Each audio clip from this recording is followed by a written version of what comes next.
The cobra smashed through the floor-to-ceiling window of Milton Bank, shattered glass, glittering like diamonds around us as we flew past the golden sign. Oh yeah, I rob banks. But it's for a good reason. Okay, woo, we did it. Only problem is, sometimes the world has other plans. Clara, can you believe it? Clara, I'm sorry, Josie, but this car is mine. My name is Josie. Growing up, nobody knew the real me at all, and that's just the way I liked it. I came from a family of mermaids. We have huge claws and sharp teeth, ride sharks, and eat food wasters. I moved a lot, all over the state, so I had plenty of opportunities to reinvent myself. Hey kid, you dropped this. Here's my extra ice cream money. Go. Mission accomplished. No matter where I went, one thing never changed. Poor people suffered while the rich got richer, and nobody did anything about it. So it was up to me to balance the scales. And not to brag, but I was pretty good at it when I wasn't living my life as a completely average teenager. One of your students is a little thief, and I intend to sniff them out. Well, Sheriff Mark, I don't think that's it. That's a $200 fine for vandalism. 300 extra. And make that check payable to me.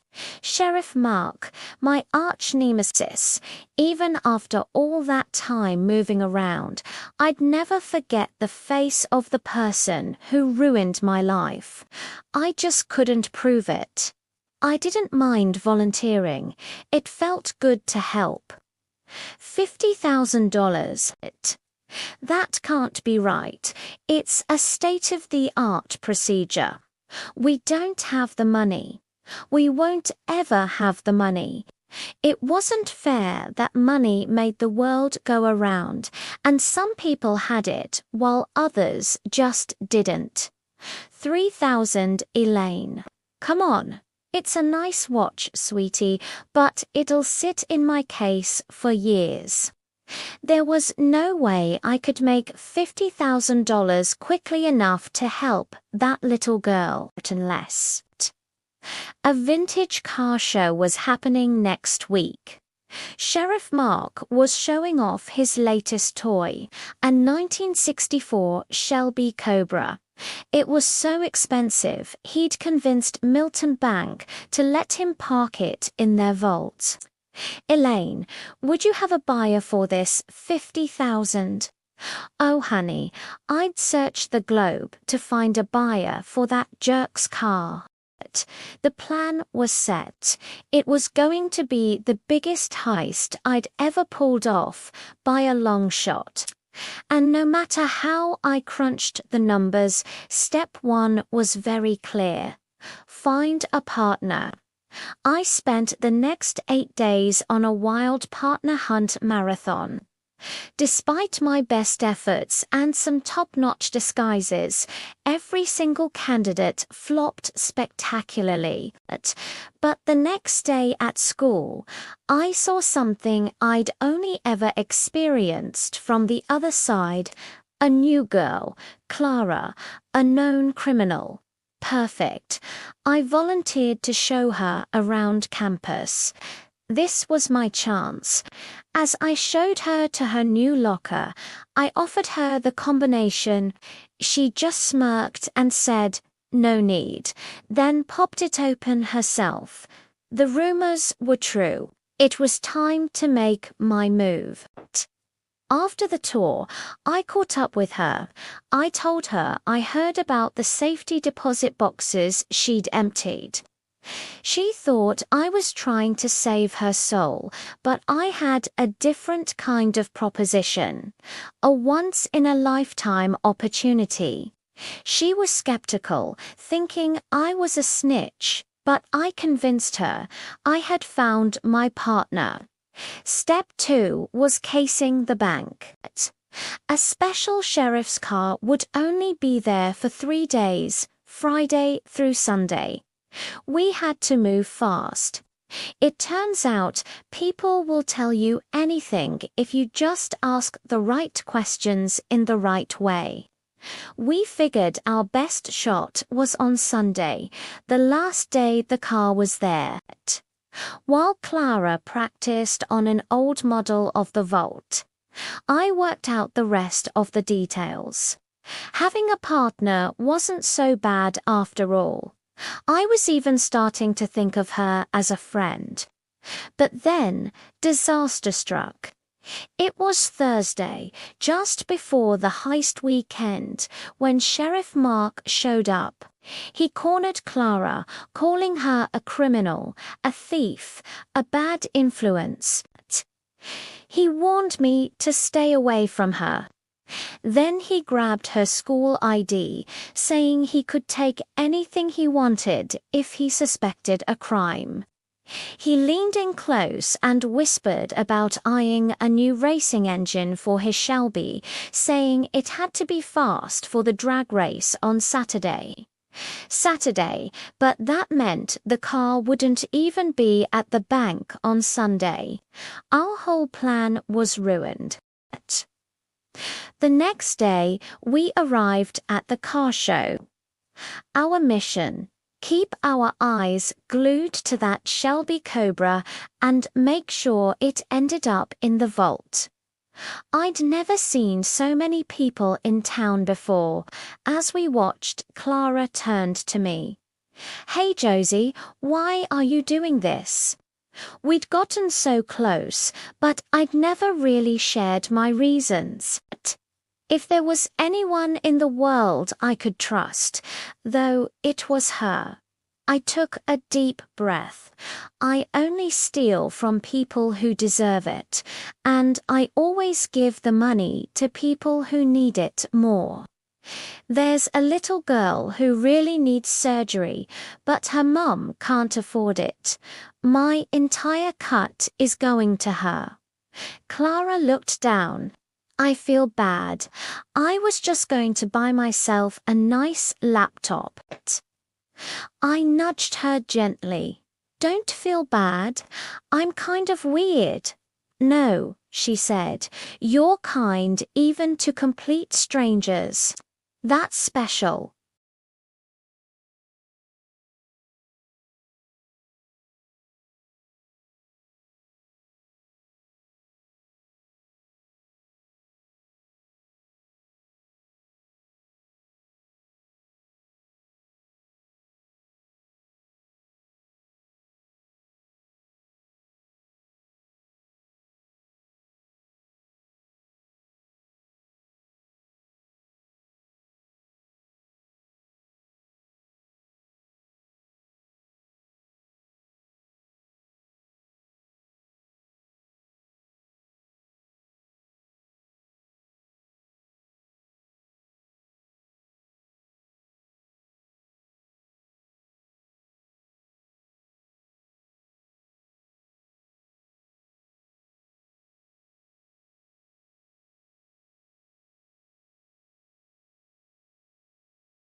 "Hey, wait!" he yelled.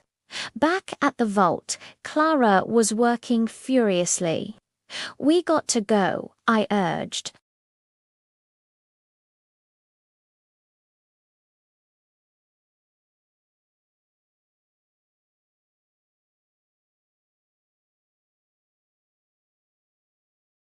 "Hey, there are a lot of security boxes here," Clara said. "Want to grab some?" If I had to hotwire the car, I would, but I had another idea. Just as I was about to work on the ignition, a thought flashed in my mind: the little girl in the hospital bed.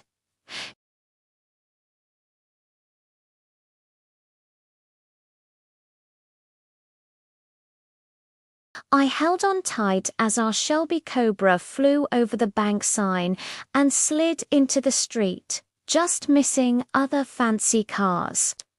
Behind us, police cars with loud sirens were in hot pursuit. Woohoo, I weaved through traffic like a pro, leaving the bank and the cops far behind. We screeched to a halt in a dark alley, and I couldn't help but laugh, overjoyed at how smoothly we got away. We did it, Clara. Can you believe it? Clara, I'm so sorry, Josie, but this car is mine. You're robbing me. Not quite. FBI, you're under arrest. Take the car to the police station. My face was burning. How could I have been so easily fooled? You were lying to me this whole time, as if you weren't. I've never been to your house. I've never met your parents. Same for you. And lower your freaking gun before you scare people. I know there's something big you're not telling me. Josie, if you tell me, maybe I can help. You're seriously asking me to trust you now. Screw you, Clara. Fine. To the police station. Now. I gripped the steering wheel tightly with my shaking hands. That would be the last time I ever trusted somebody. So, what, you've secretly been working for Sheriff Mark? No, he's an idiot. He really did try to interrogate me. He didn't even know I was undercover. How'd you find me? Your Google searches weren't subtle. I guess freedom means nothing to you. Of course it does, but you can't just steal from people. It's wrong. Is it any more wrong than hoarding money when other people need it to live? Is it really so bad to help people who otherwise will literally die? Who is that girl you're trying to help? You aren't roping her into this. If you want me to help you, I need to know I don't want anything from you. So the thief was under my nose the whole time.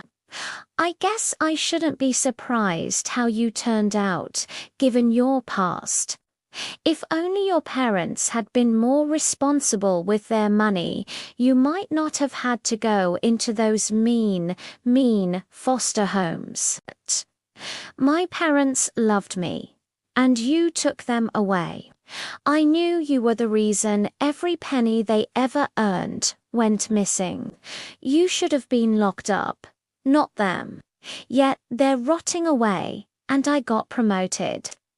When you reunite with them behind bars, tell them thanks for the car.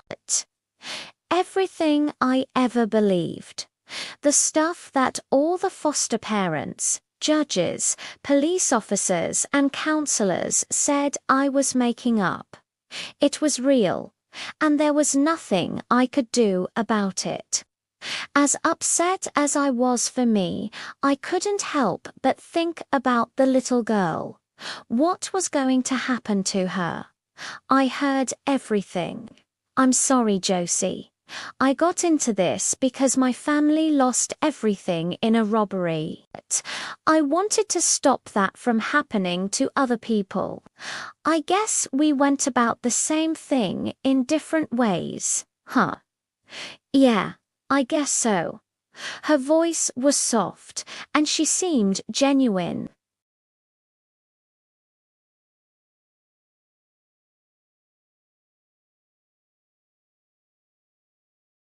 When our parents were taken away, I wasn't a cute kid anymore, so nobody wanted me.